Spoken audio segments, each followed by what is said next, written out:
What's going on, Jets fans? We got some big-time news for you guys today as it's looking like the Jets will be moving on without Aaron Rodgers heading into the 2025 season. This was coming in from Jordan Schultz just about an hour ago as he tweeted out, the overwhelming belief is that the Jets are unlikely to move forward with Aaron Rodgers as their quarterback in 2025. So coming up on today's show, reacting to that report, and then if that is the case, what are some free agent quarterbacks the New York Jets could bring in? And then also I'll talk about a rookie that I'm a big fan of, being Shedeur Sanders, and why I think he would make a whole lot of sense for the New York Jets. And then also we got to talk about the contract side of this, because it is simple. If Aaron Rodgers retires, you just can get off that money. But if he's traded, if he's cut, I'll give you guys the financial situation there. But before we do so, make sure you guys are subscribed here to the channel. We're actually closing in on 3,000 subs here at the Jets Report. If we could hit that on today's show, that would be awesome. So if you guys haven't already,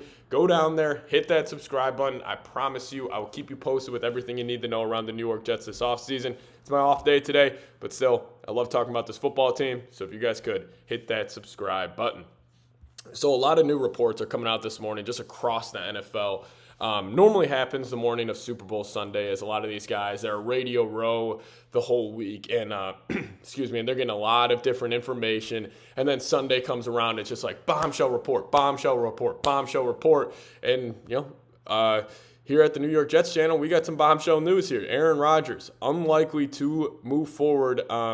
Or the Jets are unlikely to move forward with Aaron Rodgers as a quarterback in 2025. So where do the Jets go from here? I think it's more likely that they hit the free agency market, because I was originally saying I'm cool with Aaron Rodgers being back as a quarterback next season because his contract, it's tough to get out of, and I thought maybe they could restructure it, get his cap hit a little lower, and I would be cool with just running it back with Aaron Rodgers. He would be then 2 years off his torn Achilles. So, I think we would get a little better play than we did this past season and kind of just eat it for 1 year, try to be competitive, and then next season you go get your franchise guy. But if they're saying, hey, we want a fresh start here in this organization, you got to look at the free agent market. And also, I don't disagree with this move from Darren Muge and Aaron Glenn, because number one, you are in the New York spotlight.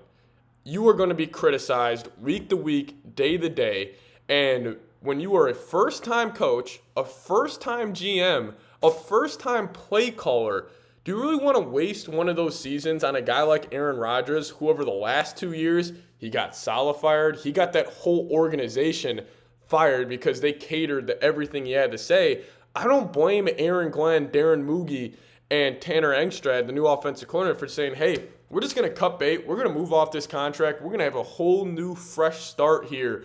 And also Jordan Schultz did say that a resolution is expected sooner than later. So we could get another update, this week on kind of finalizing what their plans are with Aaron Rodgers. But in terms of Aaron Glenn, Darren Muge, I like them that they kind of had the stones and they get the balls to say, hey, Rodgers, you're a great quarterback, but we're going to do things how we want to do things. We're not going to cater to everything you have to do like this previous regime did. And how did that work out? A whole lot of losses, not a lot of wins. So I got to respect, the two guys, two men that are running this organization now, Aaron Glenn, Darren Muge, kind of putting your nutsack on the table a little bit and saying, hey, Rodgers, you're an all-time talent, but we're going to move in a different direction. Even if it would make us worse for just, this short term, but in the long term, in the culture we're trying to build here, I completely agree with this move. Honestly, Aaron Glenn, Darren Muge, I know we haven't seen any real football being played yet on Sundays. I think they're checking every box for me, and I'm super excited to see where this Jets team, Jets team goes. But let's talk about some free agent options. So free agent options here. So you got number one, biggest name on the market, Sam Darnold. Already played for the New York Jets. We know that story. I'm honestly not going to spend too much time talking about it. I think it's incredibly unlikely that Darnold would even himself consider going back to the New York Jets. And also, I just don't think Darren Muge would, pay a guy Darnold $40+ million, considering you're going to have a lot of dead cap if you have to cut Aaron Rodgers or, if you could somehow trade him. So Sam Darnold, I'm just going to say that has a less than 1% chance of happening. But two guys that were on the Steelers last season, Russell Wilson, Justin Fields.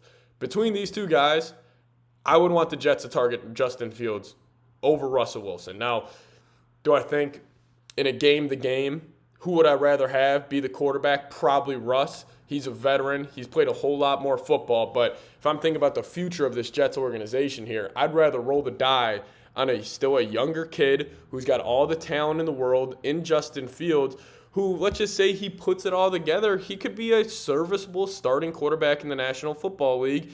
And, with all this VR training coming out, I feel like these quarterbacks, maybe they can just take that next jump, and maybe Justin Fields could be one of those next guys. You look at a guy like Geno Smith, Baker Mayfield, Sam Darnold, guys who have fizzled out with their organizations that drafted them, but then went somewhere else and were extremely successful. I'm not saying that will for sure happen for Justin Fields, but I wouldn't hate, him being the starting quarterback next season.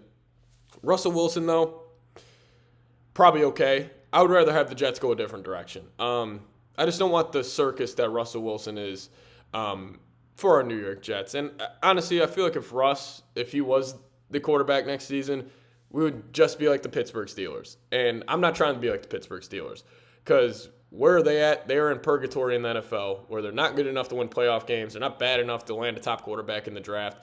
I think Russ is just good enough to get you to the playoffs, but that's about it. Plus, if you're looking at the AFC, Mahomes, Allen, Burrow, Lamar, CJ Stroud, all of these guys, you really want to go toe-to-toe with them with Russell Wilson at quarterback? Probably not. Now, you could always go a bridge guy. You got a guy like Jacoby Brissett, Marcus Mariota. You could draft one of those guys or sign one of those guys. And even if you don't draft a quarterback this season, you could then pivot to next year's draft and still have them be the bridge guy for about one season. But I do want to give you guys my thoughts here on Shedeur Sanders. I know he's a polarizing player, and this is just one man's opinion. This is just me. But I've been starting to do a lot more, research on these two quarterbacks in this year's class, and Cam Ward, Shedeur Sanders. And I'm fully bought in that Shedeur has a way higher floor than Cam, and I think people undervalue Shedeur's ceiling. Because, yes, Cam Ward has a way better arm than Shedeur Sanders. There's no doubt about it. If you just watch them, they work out together, I watch these tapes, and when the ball's coming out of their hands, Cam's just spinning it a whole lot harder. But does that mean he's a better quarterback in the NFL? Absolutely not. And that's where I feel like a lot of fans, and even some of these PFF nerds, get tricked out, where they see, the ball's coming out so fast in Cam Ward's hand compared to Shedeur's. But then you actually look at the quarterback position. If you understand what wins at the quarterback position, it's the processing, it's being accurate on the short, the intermediate routes, and it's also being able to win from the pocket. That's something Shedeur, it's not even close compared to him and Cam Ward. Shedeur is fantastic in the pocket. He resets his feet, he takes hits, he steps in the throws with even dudes all over him. I'm honestly shocked that Shedeur is not undisputed the quarterback one in this year's class. And plus the whole part of his cool, calm, and collectiveness. He reminds me a lot of Joe Burrow. And, Shedeur this past season at Colorado, he had a terrible offensive line. He had no run game. He also had Pat Shurmur, decent offensive coordinator at the college level, but he was still extremely productive. And if you are the New York Jets and he somehow is there at pick number 7, you take it and run. But honestly, if I was New York, I would consider starting the trade up for this guy. Because if you would land Shedeur with that defense, with those weapons, it wouldn't be a terrible, rookie situation to walk into. Let's just say Olu Fashanu works out at left tackle spot. You got two good running backs. If you keep Devontae Adams, Garrett Wilson will be happy with Aaron Rodgers leaving. You got two good receivers. That kind of question mark at tight end. You got a pretty good interior offensive line. You got a really good defense, who I think that defense under Aaron Glenn will take that next level. And you have a guy like Shedeur who has a super high ceiling, where I think he could walk in right away and play extremely, extremely high-level football at the NFL level. So listen, I know I'm kind of in the minority on this. I'm a big Shedeur guy. If you guys don't like Shedeur, we'll probably disagree with a lot of things this offseason. I just think he's extremely underrated, because people just look at the arm and they're just like, he can't throw the ball as hard. I could give two shits about how fast you can throw the football. Can you deliver it on time with some accuracy, and can you step up in the pocket and take some hits? And, these young quarterbacks, their initial first read is always to escape the pocket, try to make a play. Shedeur's the opposite, because he has been groomed by Deion Sanders, Tom Brady, that's just sitting there. You can take a big hit. So we'll get into more about Shedeur Sanders later on this offseason. I'll have a full video with graphics and everything, that'll help me explain my thoughts a little better. But I'm all in on him being the quarterback for the New York Jets. But let's close it out with this. Aaron Rodgers and his contract. So for 2025, Aaron Rodgers has a $23 million cap hit, but he already has $49 million in dead cap. If the Jets were to pre-June 1 release him, the dead cap would sit at $49 million, and you would save negative $25 million. Not realistic. But if you were to post-June 1 release him, you would save $9.5 million this year. Your dead cap would only be $14 million this year.